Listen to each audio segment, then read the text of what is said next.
Welcome to the deep dive.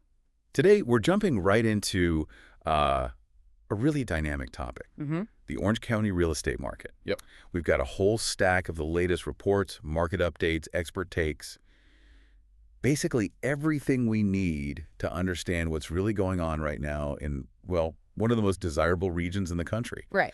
And our goal here, it's really to cut through all the headlines, find those surprising facts, and give you the key insights, what it all means for homes, for commercial properties. Exactly. We're pulling out what matters, whether you're looking to buy, maybe sell, invest, or you just want to get a handle on the economic pulse of OC. Yeah. We'll dig into the trends we're seeing now, June 2025, and then look ahead a bit, see what Q3 might hold.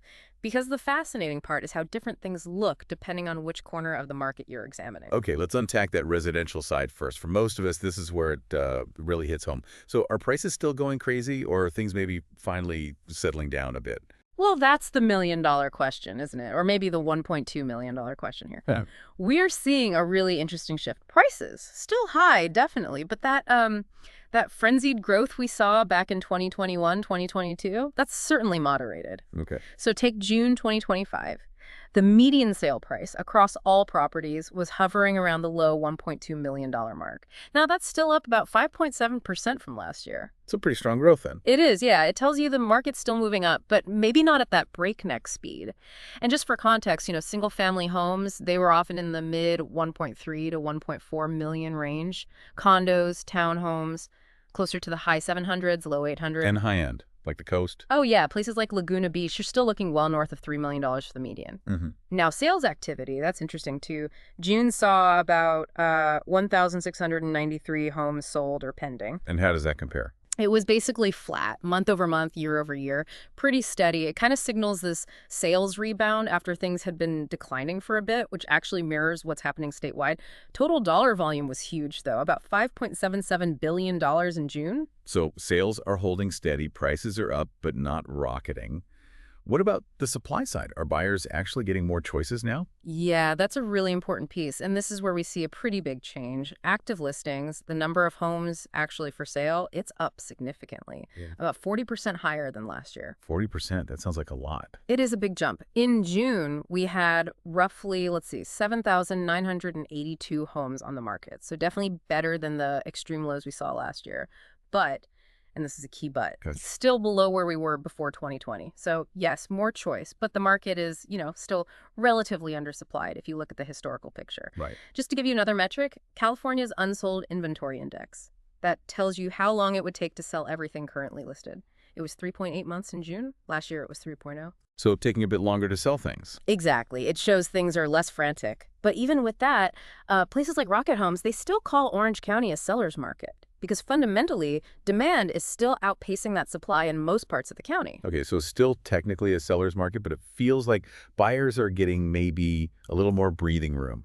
How does the days on market number reflect that? That's where you really see it. Homes are taking longer to sell, no question. The median days on market in June, 29 days. Wow, compared to just 19 days a year ago, that's a 52% increase year over year. 52%. That's huge. It really is.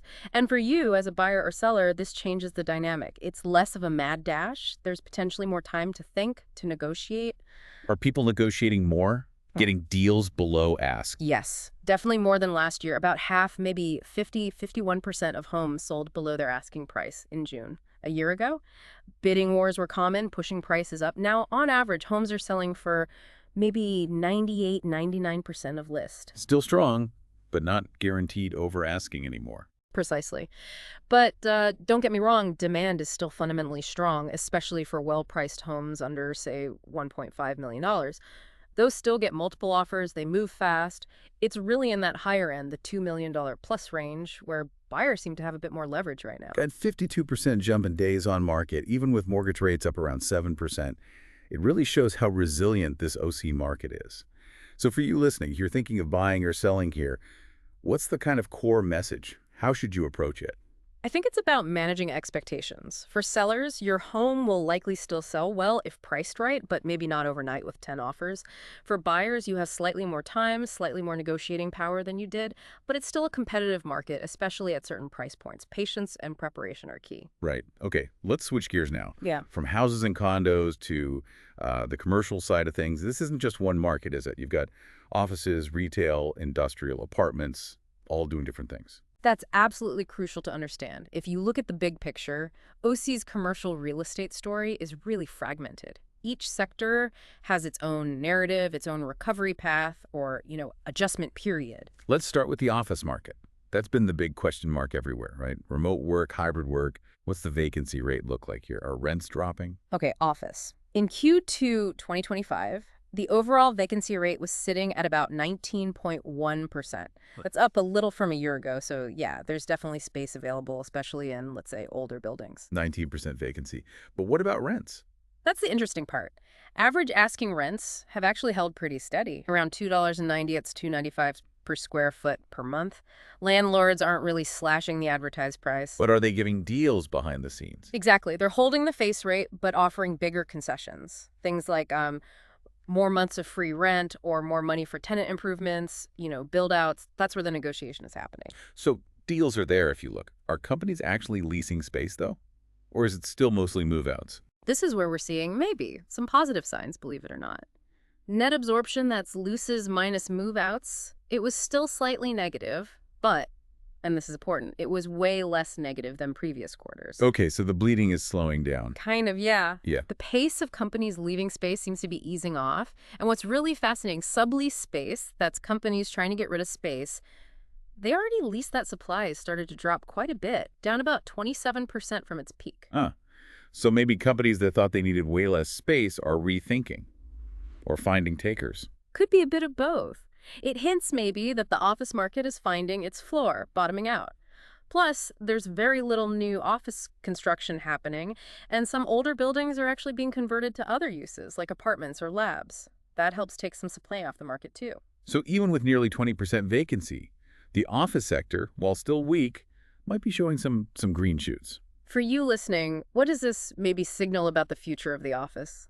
Still relevant. It suggests that while the way we use office is changing, the need for some kind of physical quality office space, especially for collaboration or company culture, isn't disappearing entirely. It's just evolving. And tenants might have some good leverage right now to lock in deals in better buildings. Okay, interesting. Now let's talk about a sector that sounds like a real bright spot, retail. You said the vacancy rate in Q2 was incredibly low, like 3%? Just 3.0%. Yeah, it's remarkably tight. Why is retail doing so well here when we hear about struggles elsewhere? It's really a combination of factors. One, there's been very little new retail built in Orange County for years, just not much supply added. Two, tenant demand is consistently strong. You've got great demographics here, lots of tourism. People are out spending money. So high demand, low supply equals low vacancy and rising rents. Pretty much. Quality retail spots are definitely in high demand, and landlords have pricing power. We're seeing rents nudge upwards. And what about this idea of experiential retail? Is that playing a big role? Oh, absolutely. It's key. Think about what's doing well. Restaurants, cool entertainment spots, boutique fitness places, things you can't just click and buy online. Right, experiences. Exactly. Those types of tenants are thriving. They're often filling spaces left by more traditional stores, and sometimes they even pay higher rents because they draw so many people. Investors love it too. Cap rates for good retail centers are holding steady around the mid 5% range. So a low cap rate means investors see it as pretty safe, high demand. Generally, yes. A lower cap rate implies higher value and perceived lower risk. So for you, the consumer, it means OC's retail scene is likely to stay vibrant and keep evolving. Okay, now for the sector that was the superstar for a while, industrial, warehouses, logistics, is that cooled off or is it still red hot? It's definitely normalizing, taking a bit of a breather from that absolute fever pitch we saw. Vacancy is still low, don't get me wrong, 5.2% in Q2 2025. That's very tight historically. But it's up from where it was. It is. It's up about 1 percentage point from last year. And that increase is mostly because a bunch of new industrial buildings that were under construction finally got finished and hit the market. So new supply is catching up a little. What's happening with rents? They were going through the roof. They were. Now they've basically plateaued, and actually they declined slightly year over year, about 7.8%. The average is around $1.53 per square foot per month now. Okay, a decline. But is that a crash? Not at all. Context is key here. Even with that dip, $1.53 is still incredibly high. These are some of the highest industrial rents in the entire country. It's not a crash. It's more like a healthy correction after years of unsustainable growth. So still expensive, but maybe not getting more expensive at that crazy rate. Exactly. And investors still really value these properties. Cap rates for prime industrial are still very aggressive, mid fours to low fives. So for a business needing warehouse space in OC, hmm what does this slight cooling mean? It means slightly more options than a year ago, and importantly, maybe a little more room to negotiate, especially if you need larger space. It's still tight, but the extreme pressure has eased off a bit. It's probably the best window tenants have had in a few years. Makes sense. Okay, last commercial sector, multifamily, apartments. Is it still basically impossible to find an affordable place to rent in Orange County? Uh, well, affordable is always relative in OC, right? True. The market is very healthy, very stable. Occupancy is super high, around 96.2%, so most buildings are full. Right. Rent growth, it's happening again, but it's modest, maybe 1-3% year over year. Right. The average effective rent, what people are actually paying after concessions, is about $2,644 a month per unit. But I know there's a lot of new apartment construction, especially around Irvine, right? Is that making a difference? Bringing rents down? That's a really important point. Yes, there's significant new supply coming online. We figure somewhere between 3,000 and 4,000 new units will open this year, 2025. Yeah, over 70% of that is concentrated in the Irvine area. So what impact is that having? It is having an impact, but it's very localized. In those specific areas with lots of new buildings like Irvine, we are seeing vacancy tick up a little bit, and landlords are offering more concessions like a month or two free rent to fill those brand new, usually higher end units. So more options if you want a new luxury apartment in Irvine, maybe some deals. Yeah. But what about the rest of the market? The older, maybe more affordable places? That's the key distinction. Those older Class B and Class C apartments, they still have super low vacancies, and their rents are still seeing solid increases. So that new luxury supply hasn't really trickled down to make the overall market significantly more affordable. Orange County is still one of the toughest rental markets in the U.S. For investors looking at apartment buildings, still a good bet. Fundamentally, yes. Multifamily here is seen as a safe core investment. You see that in the cap rates, which are still low compared to many other places, generally 4.5% to 5% for the good quality stuff. Investor demand remains really strong despite the new supply. What stands out to you there is just that ongoing gap, right? Lots of new high-end stuff, but still a huge need for more basic, affordable housing. Absolutely. That remains the fundamental challenge in the Orange County housing market, both rental and for sale. Okay, we've covered a lot of ground on where things stand right now. Let's pull out the crystal ball. What are we expecting for Q3 2025 and maybe looking a little further out? Yeah, looking ahead, the big picture seems to be one of stability, I'd say, with some ongoing adjustments, but probably no dramatic swings up or down across the board. Orange County is generally expected to keep outperforming a lot of other areas. Okay, back to residential first. Home prices, are they going to keep climbing? And inventory, are we going to see more homes hit the market? Prices, we think, will probably hold pretty close to where they are now, maybe edge up slightly more in Q3, but again, at that much slower pace. Buyer sentiment seems to have improved a bit, even with affordability being such a challenge. But what about listings? Will that rate lock-in effect keep supply tight? That's the main constraint. Yeah, people with those super low mortgage rates from a few years ago are just hesitant to sell and take on a much higher rate. So, inventory. It'll likely stay up compared to last year's lows, maybe 20-30% higher year over year, but we're not expecting a flood. Nowhere near a glut. So the market stays slightly tilted towards sellers. Probably, yeah. Huh. But, the opportunity for buyers, especially motivated ones who are ready to go, might be this summer. Less competition, potentially a bit more room to negotiate, maybe get some seller help with closing costs or something. And for sellers? For sellers, if your home is priced correctly for the current market, it should still sell. You can still tap into that really high home equity.